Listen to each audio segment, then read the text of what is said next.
Hey, it's Elliot, and I am 6 months on T. How about that? That's pretty crazy. Not only am I 6 months on T, I am also 7 weeks post-op from top surgery, and about 2 weeks ago, I also had my name and gender marker changed. Look at that. That's super official. I won't show you the thing because it's got like my name on it and stuff. But I also went to the DMV and I got my driver's license updated. So, getting all that done. A lot of stuff has happened. I'm slightly late. I was actually 6 months on T on the 9th. But I was busy, and I've been busy for a long time. Like that Thursday, Friday, I was 6 months on T, 6 weeks post-op, and 6 days past getting my name and gender marker changed. So 666, because worship me, I'm Satan, obviously. So, first things first, what's different? You know what, there's really not a lot that I'm noticing at this point. Nothing really super definite. I mean, obviously, I'm a lot hairier, and my voice is deep, and my libido's crazy, but I feel like a lot of the really big changes are pretty much done, and everything else is really just like a slow simmer at this point. Facial hair is doing a thing. I don't know if you can tell, but like, look, I got lots of fuzzies all over my face. They're blonde, but they're all over the place, and you can kind of see my mustache, especially if I go at like an angle. Look at it. Look at the baby stash. It's a baby. And then there's this fuzzy is over here, and you can see my gross like 3 neck hairs. That's super disgusting. And I can't. I should cut them, but I like them. They're gross. I'm just hoping that the rest of it will fill in and I won't have to like deal with it. We'll see. Alright, so I guess, I'm totally out of like binder and bandages and the ACE and all that stuff. So let's take a look, see at my stuff. Ugh, look at this. Oh, yeah. Enjoy my fat belly also with all the fuzzies. Look at all the fuzzies. Look at that. What is that? Look at all that hair. It's crazy. Anywho, scars. They're actually really quite thin. Like, but they go back real far. You can see how far back they go. They go back pretty far. But they're still really thin. They are mostly numb still. I've got a lot of dry skin on there. Sorry about that. I know it's kind of gross. Pick at it, but I try not to mess with it.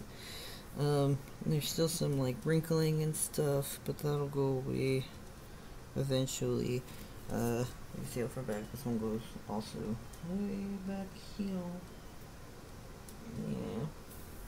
And I feel like it might be trying to dog ear a little bit on both sides, but it's really not that bad. I can't complain too much. So there's a mole here, and like, I'm gonna sit down now. Ugh. So there's a mole there.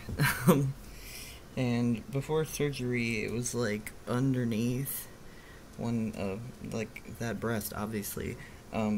So I just kind of assumed that they would take it off when when they took everything else off. So I was like, oh, goodbye, mole. But lo and behold, the mole is still a mole. So I guess I just gotta have the mole. That's fine. The mole's a survivor. He can stay. It's fine. Sorry, now I'm all distracted with the dry skin and stuff. My nipples have, like, pretty much completely stopped peeling. Like, like 98% peeling. Like, done. Let's do this. Hey, check out my nips. You like them? You like my nips? Well, that's good, because I paid for them. Like, they're still a little dry, but they're pretty much mostly peeled at this point.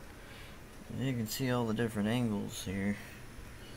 And, oh shit. Let's break everything. And the fact that, like, I have still rash from all the tape and stuff, and just from having to wear the ace bandage, like, all day, every day for several weeks, I just broke out everywhere. So, I got some African black soap, and I've been using the shit out of it, and it's actually, like, improved this a lot, and it's helped a lot with this stuff. Yes, this was worse. That's terrible. I'm kinda red, because I got a whole bunch of sun on Monday. Obviously, there was a super horrific, terrible, awful LGBT / Latino hate crime this weekend at Pulse in Orlando. So, on Monday, I went to the vigil for the Pulse shooting at the Montrose Center, and it was outside in the parking lot, and it was so fucking hot. It was just so fucking hot. Even though it started at like 6, the sun's still up because it's the middle of summer. And so I caught a lot of sun because I ended up actually standing like in front of the crowd, which wasn't necessarily planned because, you know, I don't like being in the front of any crowd, but that's where I was, and my picture ended up on the news, on KHOU, so, you know, if you feel like Googling that, and going through that slideshow, you can see a picture of me, all, like, super squinty and serious face, where I look really upset. I mean, which I am, but mostly it was because I couldn't fucking see, because there was sun on my face. And, I'm wearing my big, giant, fucking shirt with the trans symbol on it, so, you know, I look like I'm totally leading the gay agenda, which, you know, true, like, where's the lie, though? I don't know.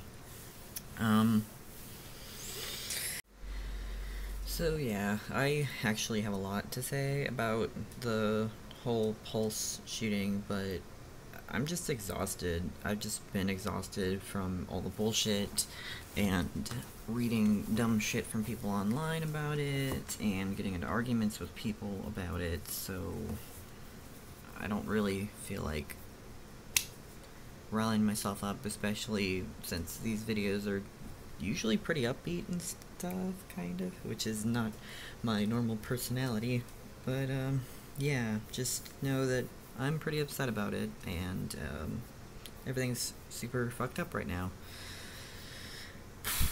So, hooray. Shit, what else? What else is there? A lot of big things happened, like, a lot of big milestones for me, but I don't have too much to actually say about them now that they're over with. I had a lot of anxiety, and things like that about getting all that shit done, and I was so nervous to go do the name gender marker thing, and I really expected there to be, like, some, like, snags. I expected the judge to say no. I expected, you know, the worst, really, but it was very smooth, and the judge was extremely nice, and I really can't complain about it at all. I went through a transgender legal help organization, and they in turn hooked me up with a law firm here in Houston called Kirkland & Ellis, and they do pro bono work to get name gender marker changes for trans people. I was on a waiting list for several months. I know I mentioned the name gender marker change thing several videos ago. But no, I got all my paperwork together, met with them. They were very, very nice and helpful, and they actually paid to rent a bus to take me and 3 other trans people to Austin in Travis County, because that's pretty much the only county in Texas where you're able to get like a name gender marker changed without really facing a lot of opposition. It's pretty much impossible to get it done here in Houston / Harris County, because most of the judges are Republican, and with all of the political spotlight on trans people lately, they've basically been telling everybody to just fuck off, and they haven't been doing anything that could be seen as like a radical act, including, you know, having someone use their actual fucking name. But, you know, whatever, it's a little fucking bullshit. That we had to drive all the way to Austin to get it done, but we made a whole day of it. I took a day off work. I brought Liam with me. We drove all the way to Austin, got it done. I was the first person up. I was so fucking nervous. Thought I was gonna die. I thought I was gonna fucking barf. Like, I just thought I was gonna barf. Because I had to stand up in front of this judge and just be like, hey, so I'm a dude. Can you help me with that? But no, she was super cool about it, and she was just like, fuck yeah, I'll do that, yeah, boosh, and you 3 other people, yeah, fucking yeah. So awesome, amazing. Can't complain about that. It was pretty great, and I know it's a lot harder than that for most people, and I did have to go through a lot of hoops and, you know, do a lot of paperwork, and it cost me a lot of money. They represented me for free, but I still had to pay the filing fee, which is like $300. So again, this shit is not fucking cheap. It continues to be very expensive. And on top of that, I've had a lot of weird medical shit lately, and my medical bills keep piling up, and I probably owe like $600 or $700 to various hospitals and labs and doctors and shit, and my insides are all fucked up, is basically what they're telling me. My insides are all fucked up. One T-related thing is that I've been having super severe cramping since I started T. They did an ultrasound on me, and they just said that everything was really pissed off and inflamed. So, I have an IUD, and my endo is recommending that I actually have that removed. He has other patients that are on testosterone with IUDs, and he said it's never really been a problem before, but for some reason, the theory is that, like, the progesterone in the IUD is getting all rawr with the testosterone, so hopefully, like, if we take that out, then maybe it'll solve a problem. So, we'll see. My appointment to do, like, my technically 7-month checkup is in July, so when I go in then, I'm just gonna have them just pop that right out. Whatever. I haven't had sex with anyone who produces sperm in a long time, and I don't know if I'm really planning on doing that anytime soon, so I don't need to worry about it as far as I'm concerned. Yeah. I need a haircut again. I feel like I need a haircut every day. What's happening here? I feel like maybe my hair is pushing back a little bit up here. Like, it's just really fine up in the corners, and that's cool. I'm fine with that. I kind of expected the male pattern hairline. My eyebrows are bushy. Like, they're getting real bushy. Yeah. Normally I talk for like an hour, but I don't know. There's not too much to talk about. Oh, wait, no. Every time I say that, I remember some shit. Okay, so I was watching Transparent with Liam, and I actually like it. I actually think it's a pretty decent show. There are issues with the trans man representation on that show, but the bar is so low at this point. I'm just thrilled that they actually used a real trans guy, and I'm like, holy shit, are you serious? Okay, well, good enough for me, for now. There's definitely room for improvement, but, you know, baby steps. Anywho, there's like several people that are trans and that are transish in that family. So I was just like, things would be a lot easier if I had someone else who is trans in my family, because I'm the first one to do a lot of shit. I'm like the oldest of this whole generation in my family, so I was always the first one to do everything. And not a lot of people to talk to about all the various experiences. So right after I fucking said that, and I mean like right after I said that, my mom texted me to say that she had spent her birthday with her sisters. Her birthday, which I forgot, by the way, because I'm a terrible child. Anywho, spent her birthday with her sisters. She's the oldest of all the aunts and uncles. So apparently my younger cousin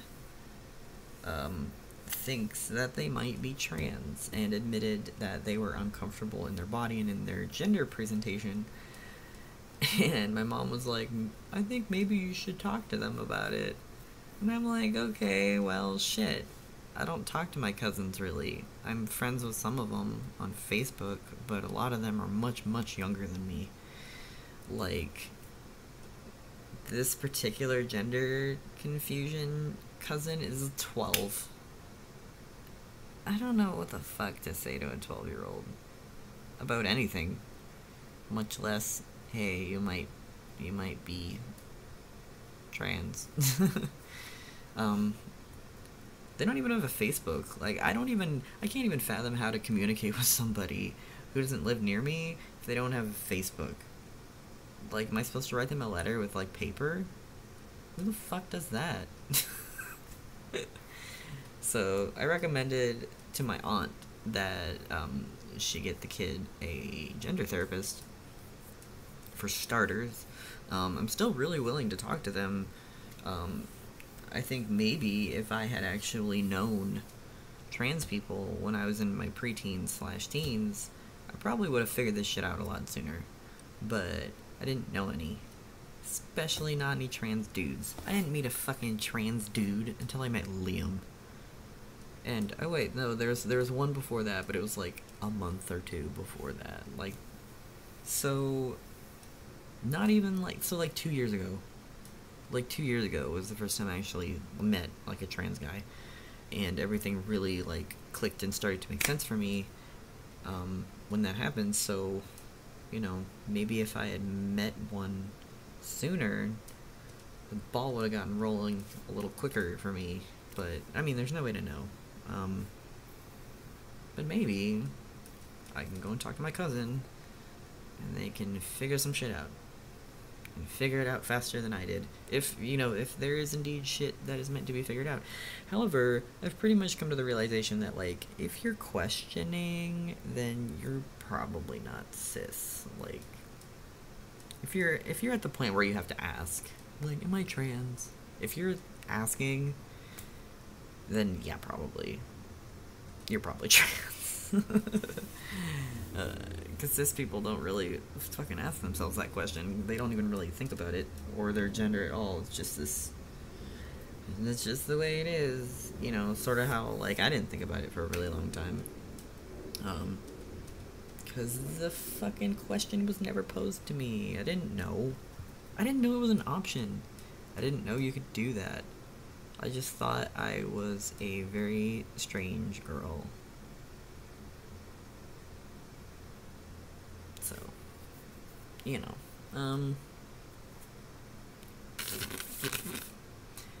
dog hair floating all over my room. It's great. Oh, this is the first video I've filmed in the new house. Well, alright. So, this is a new bedroom. I haven't hung up my panels and curtains and shit yet. I have a lot of doors because I've got a bathroom and a closet. It's a fucking nice house. Like, it's really big and spacious, and my bedroom's over here, and Dexter's bedroom's over there, and Liam's bedroom's over there, and we all kind of have, like, our own corner of the house, and there's a lot of common area space, and there's enough space for all these fucking animals that we've got. We've got 4.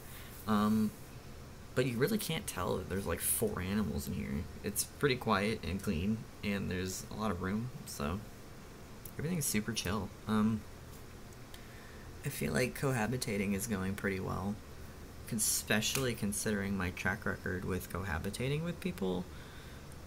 Normally, when I move in with like a partner, things just go to fucking shit like immediately over like dumb crap. So we're coming up on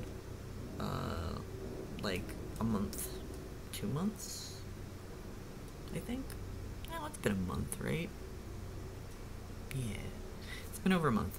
I feel like, you know, things are going pretty well.